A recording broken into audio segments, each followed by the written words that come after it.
This is the DIY Artist Route Podcast, a journey into what it takes to take your music or creative project to the right people, build your tribe of superfans, and growth farm for real, lasting success. Hi, I'm D. Grant Smith. Thanks for joining me. The past few episodes have really been awesome, sharing some incredible tips and insights into the real art of growth farming for audience growth with all-stars like Steve Palfreeman, Amy Schmittauer, Ryan Kerala, and Tom Giles. This time, we're talking with someone who not only shares my ethos of relationship building as the key to growth, but also is the man behind a phrase that I am using all the time. It's "Who knows you back?" The art of knowing back comes from Shaine Freeman. Shaine is a music industry professional with experience as a producer and as a coach for musicians. He's the host of the Muse podcast, which you should definitely subscribe to. He's also the founder of IamEntertainment.com. Success is that ambiguous word that everyone wants, but not too many people are defining. So I'm going to do it right here. It's having love, peace, and prosperity in every area of your life. In music, it comes down to building solid relationships with people who you know and who know you back. And that's what the DIY Musician's Radio Handbook is all about. Pick up your copy today at dgrantsmith.com/books. All right, here's just a small insight into what you're going to learn this time. Why follow-up is so important and why you should never wait until you have product or when you think you're ready to make contact with the people that you connect with at outlets like music conferences or events. What to do and what not to do when you go to those music conferences, how to build the right team around you to grow, why listening to the right people and knowing who those people are to keep yourself from losing millions of dollars in the music industry, how reciprocity is how the real world works, and so much more. Are you ready to get started? Good. Lace up those shoes and let's hit the DIY artist route. Thanks, man. Thanks for having me on. You have got a whole lot of experience in a lot of different industries, but we're going to focus obviously on music here. Will you give us a little bit of a Cliff Notes version of your expertise so that we have more of a foundation of where your perspectives and your insights come from? Sure. I initially started out as a record producer, working with a lot of major record companies. But prior to that, my focus was in basketball. And so I was a Division I, NCAA Division I recruit. One of the top point guards coming out of Illinois. But this was, of course, in the early 90s, but we won't go that far back. So, of course, basketball and music have always been my focus. But once I got into college, I decided that, this opportunity that I received as a result of me just doing music and learning how to play the piano in church and learning how to produce records. And a few guys from my hometown of Peoria, Illinois, eventually made it in the music business, wound up working with Boyz II Men, TLC, a bunch of really big acts in the 90s, and became extremely successful, created an opportunity for me to move to Philadelphia and work under Boyz II Men. So that's kind of how I got my start in the music business. And then as a result of that, that kind of led me to just in and out of the studios with a lot of the major labels and a lot of the major artists in the industry and just learning the ins and outs of the business. Of course, being taken for a few $1 million and not because I didn't understand the business side of it and I didn't have an attorney and I didn't know I was supposed to. Going through the whole bad management situation that most creatives in the music business go through. And then turning my sights back toward basketball and kind of using that as a tool to assist other young people who had a same passion for that side of it. And I always noticed that athletes wanted to be musicians and musicians always want to be athletes. And so because I was able to marry the two worlds together because of my experience in both, because I had, pretty much done it at the highest levels on both sides of it, and have friends in the NBA and things like that and friends that run record labels. And so I was able to marry the two worlds together. And that's kind of how I got my entire base for what I do now, which is Of course, running the Muse podcast, owning I Am Entertainment Media, which, became one of the top online magazines to kick off 2009, which was really interesting because we were told that it wouldn't work because print was still king at the time. But now everybody is digital, which I thought was hilarious. But the same people who were telling me it wasn't going to work went fully digital. So that was interesting. But all of these things kind of came together. And so now, of course, I do music consulting, for independent artists and as well as for managers and record companies. But also my mission is really just to kind of educate independent artists about the business so that they don't get taken for millions like I did. Well, that kind of ties into the next question I wanted to ask you, because I agree that being able to share the perspectives and the stories of mistakes and things that I have learned along the way can help somebody not make some of the same mistakes. But at the same time, I kind of feel like people need to have some of those similar experiences, maybe not quite as bad. But do you feel that the mistakes and the problems that you dealt with early on in your career that did cost you money and that cost you some heartbreak, maybe do you feel like they taught you in a way better lessons or lessons that have stuck with you in a more profound way than if you would have read the same thing in a book or taken a course or something like that? Absolutely. I mean, the question is always asked of people when they get to a certain place in their career. And this happens across the board, no matter what industry you go into. They always ask the most successful people or the people who have had some of the most success in that particular industry. They always ask the question, and I've had this question a million times, would you do anything differently? And the answer is invariably no, because at the end of the day, you wouldn't be who you are today had those situations not come about. So yeah, I do feel like in some ways, artists have to experience some of the ups and downs and the rigors of the industry, because if they don't, they'll never become who they're supposed to be, say 5-10 years from now. 5-10 years from now, you don't know where you're going to be. I always thought I was going to be in a recording studio cutting records for major label artists for the rest of my life. And I went from being this musician / record producer, Grammy nominated and all these different things to, in all realness, not wanting to do music at all from the creative side, but more so wanting to help creatives navigate it, because I understood that I learned the hard way that the business side is really what we see. When we look at the music business, we don't necessarily see the creative. We see the business behind the creative. So all the stuff that you see on the YouTube videos and all these things, this is all the culmination of a bunch of business decisions and ideas that are now being implemented in visual form. And so what you're seeing is not necessarily the creative mind, but also the business behind the creative, because there's always a business tactic behind every single creative move that successful people make. And so it's 100% necessary for people to experience the ups and downs and the rigors of the industry, because you will not be who you're supposed to be if you don't. So there's some artists that will try to do things and make mistakes, but not necessarily recognize that they're mistakes.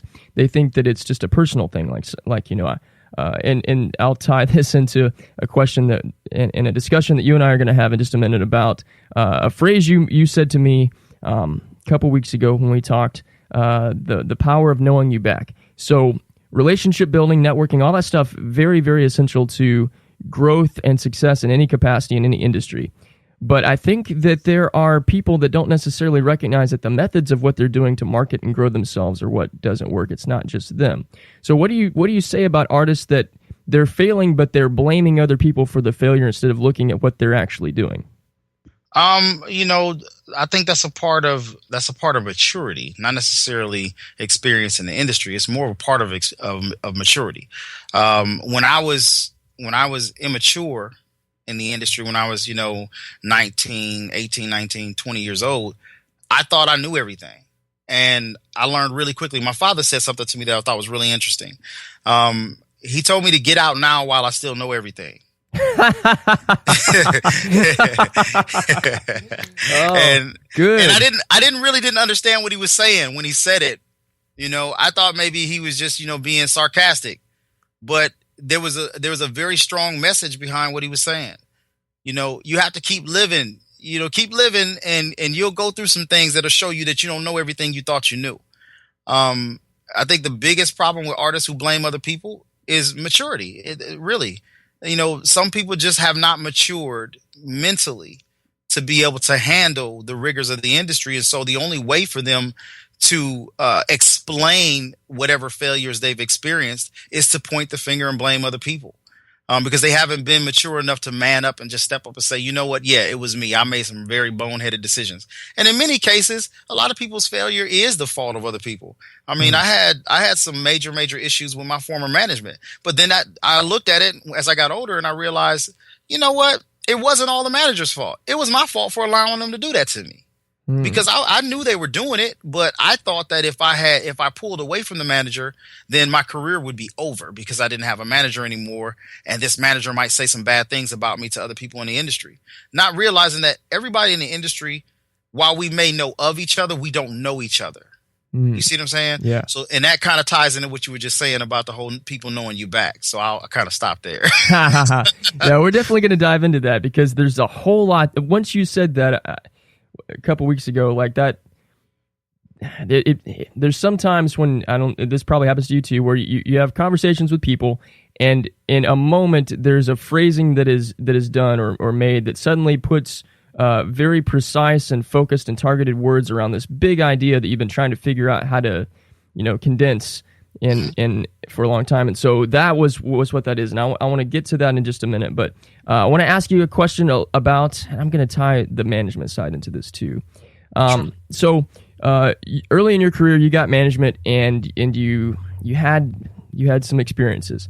From what you know and what you've experienced about the record label side of the industry, there are a lot of artists that think that getting the label deal, and some of them also think that getting management is how to make their music dreams happen. Do you agree that the label is the salvation, or that the management is the salvation, or that there is a salvation other than the person for your average DIY unsigned artist? The only salvation for a DIY unsigned artist is knowledge. You can. I just told a client of mine last night that you can read all you want and research all you want, but without implementation of the information that you're kind of feeding on, without implementation, you have absolutely no experience. And so, to me, while knowledge is king and knowing what you're getting into is really, really important, also understanding how the business of music works. I think people look at music and they say, oh, I got to have a great song, or I need radio, or I need, live shows, or I need a big social media following, and all of these things kind of work together. It's not just one thing that's going to save you. It's not one thing that's going to get you to where you're trying to go. There's so many moving parts to the music business. This is a multi-billion-dollar a year industry. I'm sorry to tell you guys, but it's not the creative that's pushing it. It's the business side that's pushing it. You don't make billions of dollars off creativity. You make billions of dollars off business moves that utilize creativity as the motor. So I always look at it like, man, dude, if you're going to steer a car, don't steer it with your eyes closed. Know the entire roadway that you're driving. You have to, like, doctors don't become doctors, because they graduated high school and just went to a pediatrician's office and decided to work there. They had to go to school for that, right? They had to educate themselves for that. Same thing with dentists. Would you allow a person who has no dental school training to drill on your teeth? I don't think so. So why would I, as a music business professional, trust anybody that has not been educated or trained to know how a business works? Why would I trust them with my career in music? You get one career in music. Eminem said it perfectly, man. Look, lose yourself in the music the moment you want it. Never let it go. But you only get one shot, so don't miss your chance to blow. Opportunities come once in a lifetime. And what he meant by that was educate yourself and then lose yourself in the moments that you have, because that's literally what's going to get you to where you're going. Because most people don't lose themselves in it. They obsess over minuscule things that have absolutely nothing to do with the big grand scheme of everything. And so I say the only salvation for an artist is education. You have to educate yourself about the business. Educate yourself about the people that are on the internet who are giving you advice. If you don't, you are leaving everything to chance. And do you really want your future to be left to chance? I don't think you should. So educate Wow. yourself. Preach on, my brother.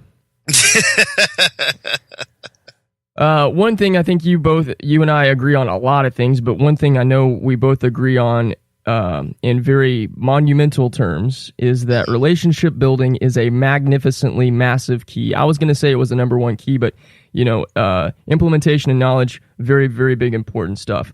But relationship building, gigantic key to being successful in any space. Absolutely. Yet both you and I experience far too many musicians and music marketing people who are not doing that. Instead, all they do is pitch their stuff. They send out EPKs, they send out links. They just shotgun approach their music marketing growth, whatever the hell you want to call it, right. From your experience and in your words, and you paint pictures with words very well, Shaine. But why does this not work? Well, I think the reason that it doesn't work is because you don't have willing parties. In many cases, you don't have artists who are willing to learn anything outside the studio. They think the studio is the only place that exists in music. Look, I can tell you right now, I have never in my life seen a hit record happen in a recording studio. Hit records happen with marketing and promotion. Hit records happen with building relationships with the right people so you can build the right team around you to ensure that what you're creating in the studio becomes a hit. Because you don't have a hit record just because you think it's a great record. You have a hit record when the public says you have a hit record. So you need a team around you, and that starts with relationships. If you walk up to every single person in the music business with skepticism, chances are you're going to burn some bridges with some people that were going to be key to moving you forward. But you also can't walk into everything blind and gullible either.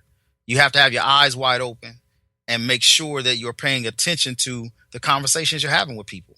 I was always told to be quick to listen and slow to speak when you're meeting someone. Let somebody else do the talking. If they do the talking, chances are they're going to say something that's going to trigger in your mind whether or not that's somebody you want to deal with. So give them a chance to talk. And that's what I do. So relationships are everything, but you got to understand how to read people. And the only way to learn how to read people is to listen. Just listen. That is such good truth, man. So I think you just answered the question I was going to ask you, but in case you did, fine. I'm going to ask it. I'm going to ask it anyways. Sure. So you were talking about how hit records and the things that make you successful as an artist don't happen in the studio. They happen with having the right people around you. Right. So when artists are trying to figure out what that looks like and how to build the right team, how do you build the right team around you to win? It depends on what your goals are. I have some clients of mine who came to the table and I said, what is your ultimate goal? And they say, I want to make money doing music. Okay, well, does that mean $1,000 doing music? Because if all you want to make is $1,000, you're going to have to keep your day job because you won't survive. Be specific. You got to be specific. And so when you're specific with what you want, then you can convey that to potential team members. And those team members who are truly interested in what you want and are truly interested in helping you accomplish what you're trying to accomplish, those are going to be the right team members for you. But you have to make sure that you vet everybody you work with, because everybody that says they're in the music business ain't necessarily in the music business. A lot of them are in the business of me. And I'm sorry, but if they're in the business of me, then that means they ain't talking about you. The me they're talking about is them. So you got to be careful with who you put in your team. But again, allowing people to talk, and then also observing, doing research. Man, I dig, man. The first thing I do is when I meet somebody and they tell me they've done something, this, I've told you this. The first thing that I do, man, is I Google people. Google will pull up every possible thing you can find on somebody. You can't just look at the front page of Google, though. The first page that comes up, you got to dig. I go 5-6 pages in. I don't play around with people, because that's how I lost millions of dollars, by not doing my research on people. So I tell people all the time, Google me. I don't have to toot my own horn. All you got to do is Google me. Mm-hmm. You know, it'll give you can go on my LinkedIn page, you can go on my Facebooks, you can go on any of my social accounts, you can go on my websites. Whatever you want to learn about me is all on the internet, man. Mm-hmm. I'm not hiding. So, you know, you just got to vet out your team. And the only way to do that, the only way to really truly build a team in the music business is to listen to people talk, assess whether or not they're saying things that work within the system or the confines of what you want to accomplish in your career. And if you feel that what they're saying matches up with what you want to do, then explore that. I usually say give people about 30 to 45 days before you add them to your team, because after about 30 to 45 days, you get to talking to them on a regular basis, you get a chance to see who people really are, because eventually, after about 30 days, people can't keep up a facade. That's right. So, that's right. You know, I always say, you know, vet people out, do your research. If you can't find anything on them, be leery of doing business with them, because most people will tell you they're doing something or tell you they're qualified to do something for you. And if they don't have a history or a track record of doing that, it doesn't mean they can't do it. But whatever it is that they say they can do for you, they should have some experience in that area in some way, shape, or form. Mm-hmm. You know, it doesn't have to be in the music business. I mean, shoot, I know lawyers who worked in the sports side of the industry, but because they were really good at helping you manage time, you know, I had a lawyer actually help me with my time management. I hired a lawyer to be my music consultant for time management only. And he kept me on schedule like clockwork.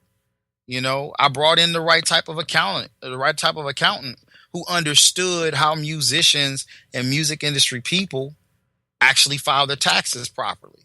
This is a big area that musicians don't even think about.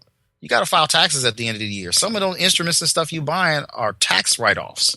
You can get refunded for the money you spent, but you got to know how to register yourself as a business first. So there's a lot of different team members that you can be adding, but again, you have to be able to vet people out and really listen to them. And that's the only way to really put a team together.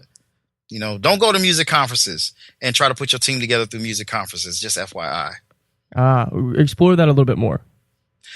You know, I've had to like literally untrain several of my clients who have been to multiple music conferences and have heard the same jargon regurgitated to them over and over again. You got to get out and do shows. That's bullcrap. If anybody tells you that, that's not true, because you're not going to earn a living doing shows. I have friends who are signed to major record deals right now who are touring 200 dates a year and are barely paying their bills. You tell me, is that how you earn a living doing music? I don't think so. So, okay, I want to explore now. I want to explore this a little bit because with the musicians that I've worked with, those that don't get out and get in front of people have not had the opportunity to have the same kind of success as those artists that do. And so when I encourage artists to get out and do shows, I don't necessarily say you need to go on long tours, but you need to be doing something that's putting your face and your person in front of folks so you can have a one-to-one interaction with them. That's important to build a relationship. Are you suggesting that that's not necessarily the case, or that's not 100% the way to do it? I think people get this misconception that if you're in front of people, you're gonna build an audience. And the truth of the matter is this, man. Consumers are consumers no matter who they are. You're a consumer. I'm a consumer. The people listening to this show right now are consumers. We're all consumers. Musicians are consumers. We don't buy from anybody or anything unless we trust it. You can't build trust by doing one or two shows. You can't build trust with an audience by getting on stage, giving a great performance, and then think that audience is going to walk away and remember you when there's 50 million other people who are giving them the exact same great performances or giving them the exact same attention. And some artists are giving more attention to their fan base than others. And this is why you see some artists extremely successful or more successful than others.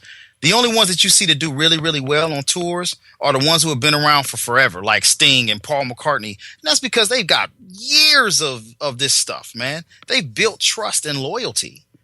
We don't build trust and loyalty today as independent artists. What we do is we try to go, we can go out and do 1,000 shows and that's going to get people to listen to us. Yeah, you get exposure, but what about the millions of people on the internet who didn't get a chance to see you perform live? And I had this same conversation with About 3 of my clients, man. And by the time I got done retraining them, they actually started making money. Because everybody keeps telling them, you got to get out and do shows. You got to get out and do shows, as if shows is the only thing that exists. What about media coverage? What about doing, for instance, you got a podcast. What about doing podcasts? What about getting on as a guest on podcasts? Artists don't even think about this stuff, man. Media is a huge part of it. How do you know which celebrities are successful if you don't hear about them in the media? Independent artists have booking agents. How did they get those booking agents? Because they got to write up on Pitchfork and Billboard, and they paid for some advertising. Dude, this stuff don't just happen overnight. People think Macklemore won a Grammy on his own. I think that's hilarious, man. I think it's hilarious. There's a lot of smoke and mirrors. When you hear the term smoke and mirrors about the music business, it's real. It's real. Because people give a lot of fake answers to a lot of things. I tell people all the time, look, when you go to a music conference, go with your ears open. Be slow to speak, quick to listen. And then after somebody tells you you need to do X, Y, Z, go and look at their history and see if they actually had a history of helping artists do that. People always say, go do shows. You got to do shows. That's true. You do have to do shows, but you also have to use social media. Right. You also got to do press. Right. You also got to go and create other ways to brand yourself. For instance, whoever thought about writing an ebook as an artist? Be a guest contributor on a blog. These artists are not thinking about this stuff. Just not thinking about it. So there's so many different ways. But I guess a lot of what you're talking about is there isn't just one way to do things, and it's not just you need to just go do this and that will open up these doors that you're looking for. Right. You have a quiver of arrows and you need to be shooting all of them. Every last one of them. Yeah. Every last one of them. I think the worst thing that an artist ever said to me was, I don't need the internet. Ooh, who told you that? I'm not even going to say their name. I don't need the internet. And no sooner than this person said, I don't need the internet, they were calling me back no less than literally, man, 10 days later and saying, dude, I was wrong. I'm ready to move forward on you helping me build out my web base, because I went out and did a bunch of shows. And you know what? I was performing for people who weren't even in my target audience. Shows ain't gonna get you nowhere other than, in front of a group of people who may become fans of yours. But you got to do more than a show, man. Like you do. You have to do more than shows. Touring is important. We all know this. I'd be crazy to say that it wasn't. But to be honest with you, I'd be crazy to tell you that touring was the best way to get your name out there, because it's not. Right. It's not. It's not. YouTube has made more stars than any tour has ever done. Think about it. Very true. I think, just saying, man. And I guess the other side of this coin also, and man, this is a tangent that we could spend a lot of time on. Don't necessarily want to do that. One important, I guess, thing to kind of, I guess, mention is you mentioned a minute ago about how guys that have been doing this for forever have built the trust and the clout so that when they do tours and they do shows, people show up. Right. And that we are there's a lot of things that were said. I guess what I'm trying to get to is in the crowded space that is music, which in also the crowded space that is online media, social media, whatever you want to call it, which is getting noisier and noisier by the nanosecond. I know, not just by the day or by the month, by the nanosecond. In the 27 minutes now that you and I have been talking, there's a pretty good chance that at least, I don't know, 1,000 new people have shown up in this space and are trying to get our attention. Right. So with all of that in mind, I'm a big proponent of, again, the relationship side of things. I think that you building out your network of not just relationships, because that's a kind of ambiguous term, but having people that like you. They don't just like what you do, but they like you. That goes so much further than just being in the space and being another voice that is contributing to the noise. Would you agree with that? Absolutely, man. Absolutely. Like I said earlier, man, people have to trust you, and trust isn't just built through one avenue. You build a lot of trust by going out and giving a great live performance. but you also build a lot of trust through a number of other areas. And when you say people like you, that means they have to trust you in order to like you. I'm going to tell you right now, I don't like anybody I don't trust. I'm going to be honest with you. I can do business with people I don't trust, but I can't do business with people I don't like. It's hard for me to do business with people I don't like because my feelings toward them eventually comes into play when we start negotiating on something that we don't agree on. And it doesn't fail, man. It doesn't fail. I've seen billionaires not be able to complete deals because they have personal dislikes toward another person. You know what I mean? It just happens, man. You know, we always say, oh, it's not business, it's not personal, it's business. But eventually your personal life gets wrapped up in your business, and it doesn't matter what you do. I mean, I've done so many deals, man, where people have brought their business hats and eventually their personal got involved. You know, and that's oftentimes what happens. So when you're building trust with a fan base, or you're building trust with just one, like you talk about super fans, right? When you're trying to build trust with a fan, the only way to make them a super fan is to give them what they want, and for them to trust that you're going to continue to give them what they want.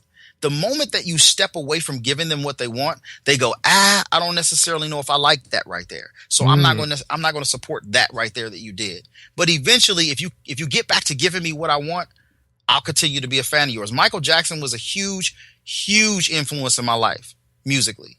But to be honest with you, man, I didn't like everything Michael Jackson did. You know, Prince was a huge influence in my life as a musician. I didn't like everything Prince did. There were times where with Prince, I was kind of like, man, I don't know where he's standing in this music thing, but I'm not feeling that right there. But eventually he came back and gave me something that reminded me of why I fell in love with his music in the first place. And it's that constant rebuilding of trust, that constant connection, and that constant, you know, oh man, I like this guy, or I like this artist, or I like this manager or this label and what they're doing. You know, it takes trust, man. It does. It takes trust to like somebody, man. You can't like somebody if you don't trust them. I mean, I do not like people I don't trust. I just don't. That's very true. Very true. You know, two things that go together. Yeah, man. They go hand in hand. All right, so we're gonna circle the wagons back a little. Going to get back to your classic phrase, which is now it's become my phrase of the day that I use every day. Right. The line that you said is, it's not just who you know that matters, but who knows you back. Right. And I would like for you to define what that means so that our fellow DIY artist route travelers can understand what not only that means, but how it's totally something that they need to be mindful of as they grow. Okay. Well, I had a friend of mine, Devon Franklin, who has, you know, been on Oprah and been on all these different shows. I mean, the guy's everywhere now, but he's Megan Good's husband, for those who know who Megan Good is. But, you know, Devon is, he's a former Sony Studios executive, Sony Pictures executive. And Devon told me something that Will Smith told him when he was working for Will. Will told him, you have to look at your top 5 and see who's in your top 5. If the people in your top 5 are not going in the same, or not trying to head in the same direction that you're trying to head in, or if they're not already where you want to be, then you need to get a different top 5. And so the only way to really make sense of that is to fully understand what it means to build a top 5. Your top 5 are people who know you back and are willing to go to bat for you. Your top 5 are people who know you back and are willing to actually open up their list of contacts to you. You know, how many people do you know you can pick up the phone right now and call and say, hey man, can I get you to connect me with your most high-powered network? The people in your network that have the most access to let's just use music hypothetically. You know the president of Interscope Records, and I need you to introduce me to him. Do you know whether or not this person would actually do that for you? If they wouldn't do that for you, they don't know you back. Because people who know you back trust you. Again, it goes back to that trust thing. If people don't know you back, they don't trust you. And I have to be able to build some sense of trust in the people that I work with. Otherwise, they don't They don't believe any of what I say. And therefore, you can't possibly know me if you don't trust me. Because if you don't trust me, that means you don't know what I'm going to do next. So if you don't know what I'm going to do next, you really don't know me. And so it's important for people to know you back. You'll go to these music conferences, they say, oh, network. And then you go, okay, I've talked to this person. They handed me their business card. Cool. I have their business card. Now, on Monday, I'm going to give this person a call to try to move this relationship forward to see if I can't possibly make a move to get them interested in doing business with me. Then you take that business card Monday morning and you make that phone call, and the secretary picks up and they say, may I ask who's calling? The moment that the secretary says, may I ask who's calling, that tells you that the person is in the office right now. They never ask that question if the person isn't in the office. Mm-hmm. The first thing they say is, oh, they're not in right now. Do you want their voicemail, or can I take a message? But if the person is in the office, they say, may I ask who's calling? And then they put you on hold. And then they come back on the line. They say, oh, well, he or she is not in the office right now. Can I send you through to their voicemail? Well, man, look, if they weren't in the office, you would have never put me on hold in the first place to check and make sure this person wanted me to know whether or not they were in the office. So that means they don't know you back.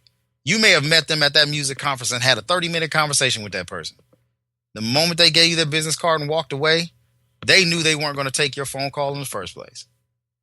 As soon as you call them and they don't pick the phone up, that means they don't know you back. You thought you knew them.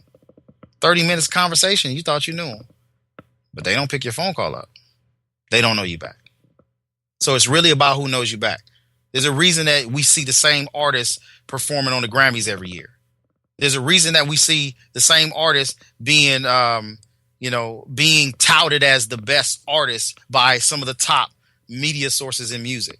There's a reason. Because those media sources know these artists back. Mm-hmm. Those media sources, the folks who run those media companies know the record label executives back and are willing to go to bat for those people. People got to know you back, man, in order for people to truly do business with you. So it's important to get people to know you back. That's hard to do, though. So tying into that, this subject, like I said, has come up several times in the past week. So one of the things that I'm sure you experience this too, and I get this now more often than I used to, just because talking about building relationships makes people go, oh, you're the relationship guy. Will you introduce me to all of your contacts? and so I'm curious, and this is kind of, this is, two music industry people. I don't know if I'm an expert of anything, but two industry people talking shop in a sense. So kind of giving you guys as listeners an inside scoop on what that looks like. But for me, if I have just met you on, let's say, Twitter, I've just met you on Twitter earlier this week, and we've actually had a couple of tweet conversations and maybe even some direct message DM, whatever you call that. That was not an auto send thing, but we've talked back and forth and stuff. What is not going to happen for you in the immediate future is me to pull out my Rolodex and start giving you all of my contact information and people that I know, because we only have this very limited window. I don't know really what you look like. I don't know what your voice sounds like, and those are two important things. I don't know anything about you. I don't know if you're a hardworking person. There has not been enough of a relationship span for that to take place. So I'm curious for you, Shaine, if and when that kind of thing happens, do you address that outright, or you just kind of move on down the road and kind of steer them as much as you can without actually answering that request? I just tell them no. I was always told, let your yes be yes and your no be no. Don't give people a maybe. You either say yes or no. If you don't know if you're going to make it, just say no, I'm not going to make it. That way, if you do make it, they're pleasantly surprised that you showed up. Don't ever. I just don't like to use maybe, or I might. I just tell people no or yes. So if you ask me, hey, can you connect me to so and so? Yes or no.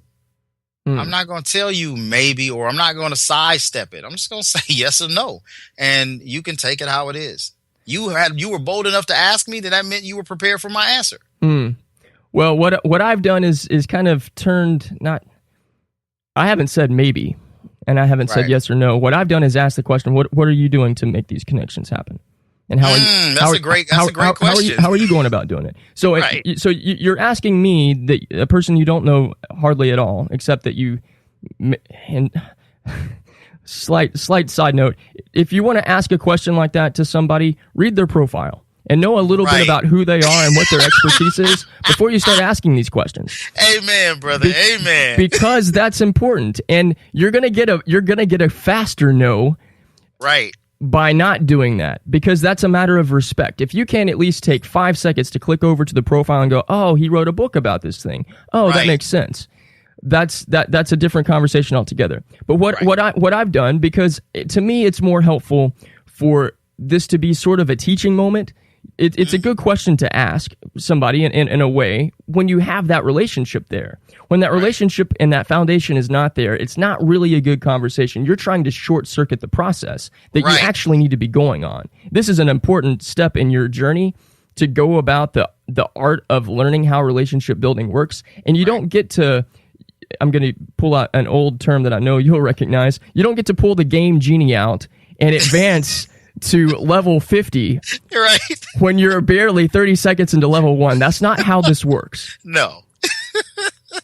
So what I've done is basically said, okay, it's good that you want this stuff. There's two things I want to know. A, why do you want to know these people's contact information? Why do you feel like that is the appropriate course for you to go in to grow your thing? And what are you going to do about actually building these relationships?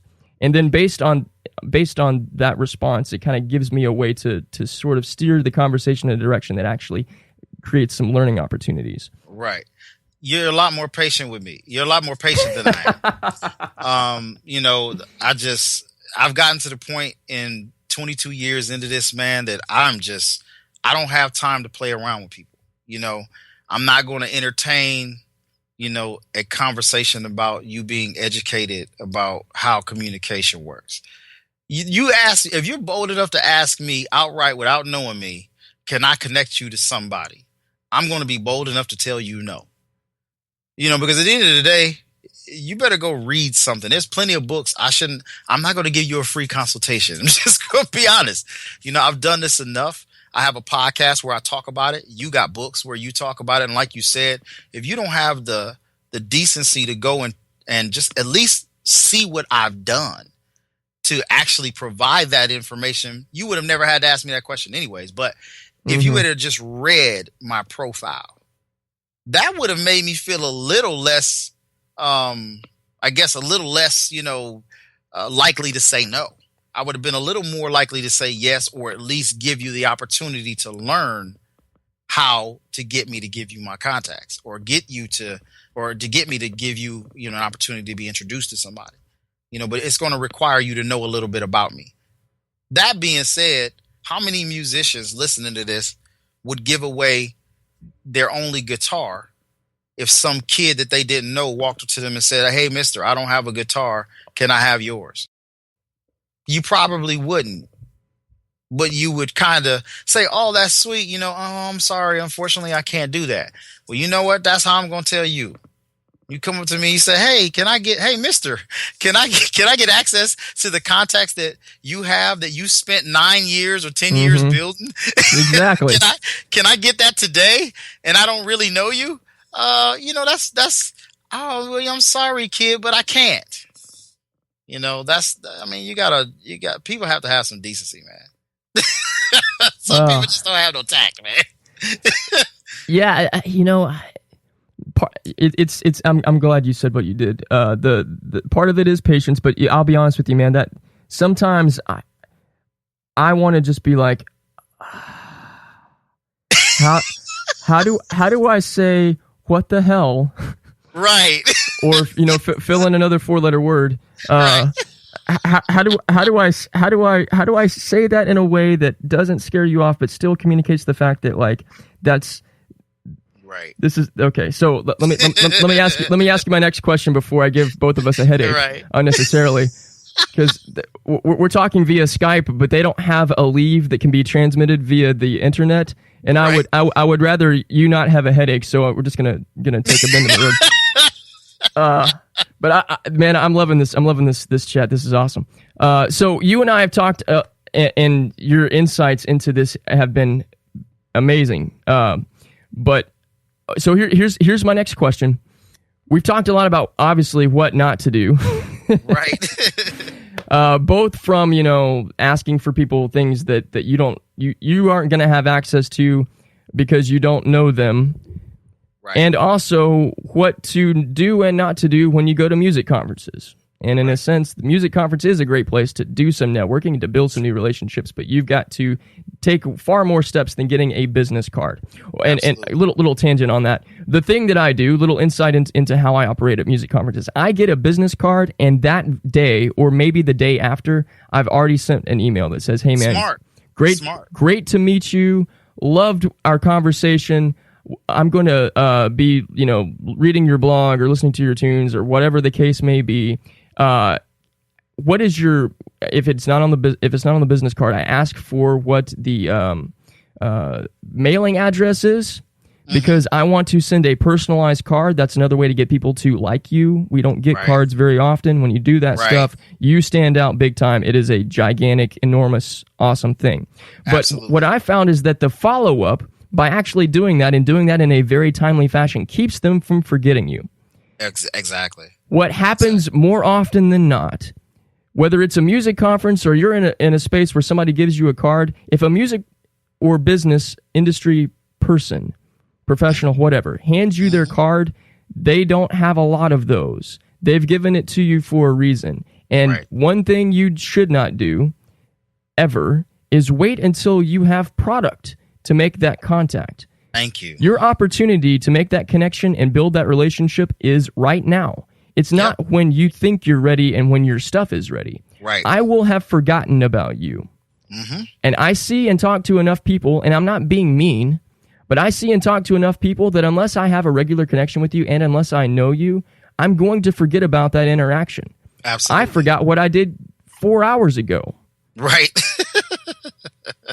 Unless I go back and I consciously work at thinking about that. And that was just 4 hours ago. Right. So follow up, very important to making the know you back thing happen. So that's a little bit of my playbook. I'm curious, Shaine, we've talked about what not to do. From your playbook, what are 2 steps that an artist can take to get the connection / know you back part happening? Like you said, be unique. Be unique and be prompt. Follow up as quickly as you can. Just like you said, man. That's one of my secrets. One of my secrets is to follow up. But even just as equally important as following up, this, my first tip, in other words, would be the follow up. Follow up immediately, like you said. Secondly, though, that's why it goes back to what I said: be slow to speak and quick to listen. Listen to what they are saying to you, and then repeat what they said to you when you do your follow-up. What I thought was really cool about our conversation was when you said this right here, and that really resonated with me. And here's why it resonated with me. Boom, boom, boom. Give a bullet point. Don't make that message long, but just give bullet points. People pay attention to bullet points in emails. So you give a bullet point, and you just give a bullet point, or maybe 1 or 2 things, maybe 3 things that really made that statement resonate with you, why it resonated with you. And that tells them that you remembered them and you respected what they were saying and you were listening to them. Everybody wants to be heard. Everybody wants to be listened to, especially in the music business. This is why artists want to do shows, because they want to be heard. This is why artists get on social media and post as much as they can and try to post to SoundCloud and all that stuff to their profiles on social media, because they want to be heard. And the same way you want to be heard as an artist is the same way that music business professionals want you to hear them. Yes. Amen. Thank you. Sorry, didn't mean to interrupt. No, it's good, man, because at the end of the day, if you didn't hear a word I said, then I don't want to hear a word you have to say. And I'm not going to know you back. You want me to know you back? Know me first. Know me first. Damn, you got it right, dude. That's really what this is, man. I I call that being uncommon, because exactly what you said, the common route that most people are on is me, check me out, I'm so awesome. But what people are not doing, is listening and making somebody else the focus. And one of the best ways to get somebody to listen to you is for you to go first. Exactly. So I spent some time in a boxing gym so that I could get over some internal fears that I had and have had all of my life. And that was the biggest step that I've taken in moving my personal life forward and overcoming fear, was to do that, because it pushed me out of my comfort zone. But what I learned in that gym had implications that have totally shaped the way that I do business, totally shaped the way that I do work with musicians. My coach said two things that have stuck with me. He said, be uncommon and be first. The uncommon route is doing the opposite of what everybody else is doing. So in boxing, most people take a lot of shortcuts and they don't always win. They take shortcuts and they get lazy. And in music, people take a lot of shortcuts and they get lazy. And in business, people take a lot of shortcuts and they get lazy. In music, people focus entirely on them. They don't spend a lot of time studying what they should do. They don't spend a lot of time trying to figure out new ways of doing things. They don't study angles. Same thing in boxing. If you do the opposite of what the bandwagon is doing, people will pay attention, because we're not used to seeing that. We're used to seeing the regular stuff that has all the noise that everybody fits into. So do the opposite thing. That's how you get people's attention. Now, be first in going about doing the thing that you want other people to do for you. So if you want somebody to pay attention to you, you go first. That's great, man. That's great. I mean, dude, it's really, that's really what people knowing you back is all about. It really is about you listening and then reminding them that you were listening by sharing with them what you learned from what they said. And if you can quote something that they said, that right there puts every bit of stamp of approval on whatever it is that you're trying to say to them. So if you're trying to get, so let's just hypothetically say you're at a music conference and you get a chance opportunity to speak to an A&R. Okay. And it's an A&R at a major label. And this A&R is just kind of there. He's, on a panel. He's really not there to do business. He's there because he was paid to be there. So he's really not there to do business other than to get his check for speaking. And so he's going to give some basic advice and basic information. But the one thing I want every artist listening to my voice right now to understand, that a record label executive has no real benefit in giving you advice that's going to help you compete against his artists. I'll repeat that. A record label executive has no benefit. There's no benefit in him or her giving you business advice that will help you compete against his or her artists. It's not going to happen. They're not going to give you advice that's going to help you compete against their label, because they work for the label. They don't work for you, and they don't work for that conference. So take the advice that you get with a grain of salt.